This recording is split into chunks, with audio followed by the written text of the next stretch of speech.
सत श्री अकाल, welcome to Bluebird overseas. मैं हूं जितेंद्र सिंह और आज हम आपके साथ शेयर करने वाले हैं इंफॉर्मेशन यूके टूरिस्ट वीज़ा पर कि यूके वीज़ा क्यों रिफ्यूज़ करता है, क्या रीज़न होते हैं यूके वीज़ा रिफ्यूज़ होने के। तो वीडियो एंड तक जरूर देखें, बहुत ही इंपॉर्टेंट इन्फॉर्मेशन इसमें आपको मिलेगी यदि आप यूके वीज़ा अप्लाई करने वाले हैं और या फिर आप यूके वीज़ा अप्लाई करने के बारे में सोच रहे हैं।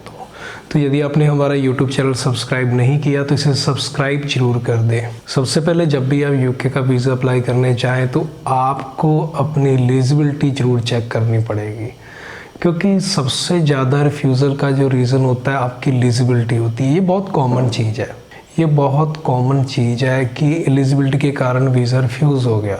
इसके अलावा भी और रीज़न है जो हम आगे वीडियो में डिस्कस करेंगे। तो सबसे पहले आप एलिजिबिलिटी चेक कर ले कि आप एलिजिबल है या नहीं। एलिजिबिलिटी चेक करने के लिए बस सिंपल फार्मूला है कि आप अपनी इनकम देखें कि आपकी इनकम इतनी है कि आप अब्रॉड में ट्रिप कर सकते हैं कि नहीं। सबसे पहले ये पॉइंट है। फिर आपके पास क्या प्रॉपर सेविंग है कि आप अफोर्ड कर सकते हैं ट्रिप के नहीं।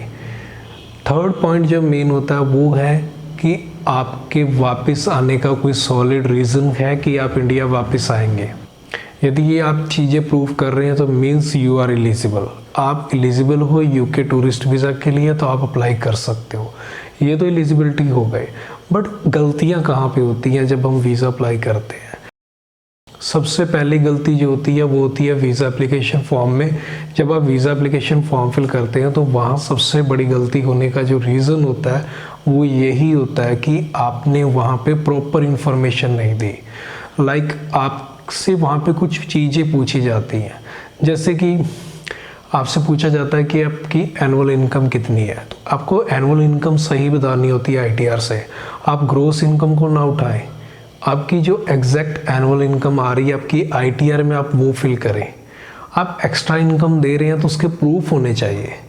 सेकंड, आपने जब भी फॉर्म फिल करना है तो उसमें आपको सेविंग भी बतानी पड़ती है, आपके पास सेविंग कितनी है, वो भी एग्जैक्ट उतनी हो जितने आपके अकाउंट में है। आप उसको मिसमैच ना करें। थर्ड, आप कितना एक्सपेंस करने वाले हैं यूके ट्रिप पर, ये एक इम्पॉर्टेंट पार्ट हो जाता है, क्योंकि आपकी इनकम कितनी है, सेविंग कितनी है और आप एक्सपेंस कितना करने वाले हैं यदि आपस में मैच नहीं कर रही तो इसकी वजह से रिफ्यूज़ल्स बहुत होते हैं। और ये गलती कॉमन होती है आपके एप्लीकेशन फॉर्म फिल करते हुए, जिसकी वजह से आपको रिफ्यूज़ल देखना पड़ता है और बहुत ज़्यादा रिफ्यूज़ल इसी वजह से होते हैं। तो ये गलती ना हो इसलिए या तो एक्सपर्ट की हेल्प लें या फिर बहुत ध्यान से इसे एप्लीकेशन फॉर्म को फिल करें जिससे आपसे गलती ना हो। इसी तरीके से और भी पार्ट होते हैं एप्लीकेशन फॉर्म में, आपकी ट्रैवल डेट, आपका प्रीवियस ट्रैवल हिस्ट्री, आपकी फैमिली डिटेल्स, ये सब इन्फॉर्मेशन प्रॉपर वहाँ पे जानी चाहिए। ये इन्फॉर्मेशन प्रॉपर जाती है तो वीज़ा के चांस जो हैं बहुत अच्छे हो जाते हैं। ये तो एक पॉइंट था, लेकिन इसके बाद और एक है जो सबसे ज़्यादा रीज़न रहते हैं रिफ्यूज़ल के। क्योंकि जब किसी का रिफ्यूज़ल आता है तो कई बार क्या होता है कि वो हमारे साथ जब वीज़ा रिफ्यूज़ल लेटर शेयर करते हैं तो उसमें क्लियर हो जाता है कि रिफ्यूज़ल के रीज़न क्या है। और ये रीज़न देखने को हमें बहुत मिलता है, वो है आपकी ट्रांजैक्शन। बैंक में जब आपकी ट्रांजैक्शन हो रही है वो ट्रांजैक्शन आपको जस्टिफाई करनी होती है यूके वीज़ा के टाइम पे। यदि बहुत बड़ी ट्रांजैक्शन हुई है तो उसे जस्टिफाई ज़रूर करें, एक्सप्लेन करें कहाँ से पैसा आया और क्यों आया। यदि आप वो एक्सप्लेन नहीं करते तो इसकी वजह से भी आपको रिफ्यूज़ल देखनी पड़ सकती है यूके में, और ये एक सबसे बेसिक रीज़न होता है रिफ्यूज़ल का। तो ये गलती ना हो आपसे, इसलिए आप बड़े ध्यान से अपनी ट्रांजैक्शन को देखें अप्लाई करने से पहले। कोई बड़ी ट्रांजैक्शन तो नहीं है, यदि बड़ी ट्रांजैक्शन है तो उसके प्रूफ लगाएं कहाँ से पेमेंट आई और उसे एक्सप्लेन करें। यदि आप ये सब कर लेते हैं तो वीज़ा रिफ्यूज़ल के जो चांसेस हैं वो कम हो जाते हैं और आपको बहुत क्लैरिटी मिलती है आपकी एप्लीकेशन में, और आपके वीज़ा के जो चांस हैं वो भी बढ़ जाते हैं। तो ये एक बहुत इम्पॉर्टेंट पॉइंट है कि आप ऐसी गलती ना करें जब भी वीज़ा अप्लाई करें तो।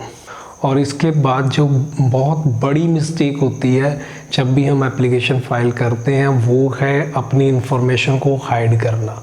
कई बार कोई मिसगाइड कर देता है आप लोगों को कि आप इन्फॉर्मेशन हाइड कर लेते हो, जिसकी वजह से आपको रिफ्यूज़ल देखनी पड़ जाती है, तो वो भी एक रीज़न होता है। क्योंकि जब आपका किसी कंट्री से वीज़ा रिफ्यूज़ल है तो उसे बताने में कुछ नहीं जाता, आप मेंशन कर दें अपने एप्लीकेशन फॉर्म में, उससे कुछ नहीं होगा। कवर लेटर में आप एक्सप्लेन कर दें कि आपका रिफ्यूज़ल हुआ, क्योंकि इससे कोई फ़र्क नहीं पड़ता आपके वीज़ा पर। आपका टर्की से वीज़ा रिफ्यूज़ है तो भी आपको यूके का वीज़ा मिल सकता है, शेंगन से रिफ्यूज़ है तब भी मिल सकता है।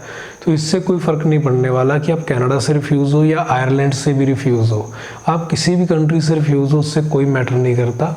आप अपनी क्लियर रखें, क्योंकि यदि वीज़ा ऑफिसर ने आपका डाटा शेंगन में चेक कर लिया और शेंगन में आप रिफ्यूज़ थे तो आपको प्रॉब्लम हो जाएगी, आपको रिफ्यूज़ल देखनी पड़ जाएगी। तो ऐसी मिस्टेक ना करें, तो ये इस इन्फॉर्मेशन को हाइड ना करें। यदि आप हाइड करते हैं देन आपको प्रॉब्लम होगी, देन आपको वीज़ा मिलने के जो चांस हैं वो बिल्कुल ही कम हो जाएंगे। तो इन्फॉर्मेशन हाइड ना करें, बिल्कुल क्लियर रहे वीज़ा ऑफिसर के साथ, एक्सप्लेन करें अपने कवर लेटर में, देन आपको प्रॉब्लम नहीं होगी आपकी एप्लीकेशन में और आपके वीज़ा के जो चांस हैं वो बढ़ जाएंगे। तो नेक्स्ट एक रीज़न हो सकता है आपकी वीज़ा रिफ्यूज़ल का, वो है आपका ट्रैवल प्लान और आपकी आइटनरी, आपका कवर लेटर, ये चीज़। क्योंकि यहाँ पे क्या होता है कि कई बार आपकी एप्लीकेशन बहुत अच्छी होती है तो आप ओवर कॉन्फिडेंट भी हो जाते हो कि आपकी एप्लीकेशन बहुत अच्छी है, आपको वीज़ा मिल ही जाएगा। उस केस में क्या होता है कि आइटनरी बहुत वीक हो जाती है, आपका ट्रैवल प्लान बहुत वीक हो जाता है, आपका कवर लेटर में आप ज़्यादा बढ़िया नहीं देते हो। तो उस केस में आपने अच्छी तरह एक्सप्लेन नहीं किया और इस तरह की आपने गलतियाँ कर दी, तो वीज़ा रिफ्यूज़ल के जो चांस हैं वो बहुत बढ़ जाते हैं और वीज़ा आपका रिफ्यूज़ हो सकता है। तो ऐसी गलती ना करें, अपनी जितने भी एप्लीकेशन है, चाहे आपकी प्रोफाइल कितनी भी अच्छी है, तो प्रोफाइल को बेस्ट बना के ही वीज़ा ऑफिसर के सामने रिप्रेजेंट करें, अदरवाइज़ आपको रिफ्यूज़ल देखने को मिल सकती है। इन्फॉर्मेशन अच्छी लगी हो तो इसे लाइक एंड शेयर ज़रूर करें, और यदि आपने हमारा चैनल सब्सक्राइब नहीं किया हो तो सब्सक्राइब ज़रूर कर दें। तो मिलते हैं फिर एक नेक्स्ट वीडियो में, तब तक के लिए सत श्री अकाल।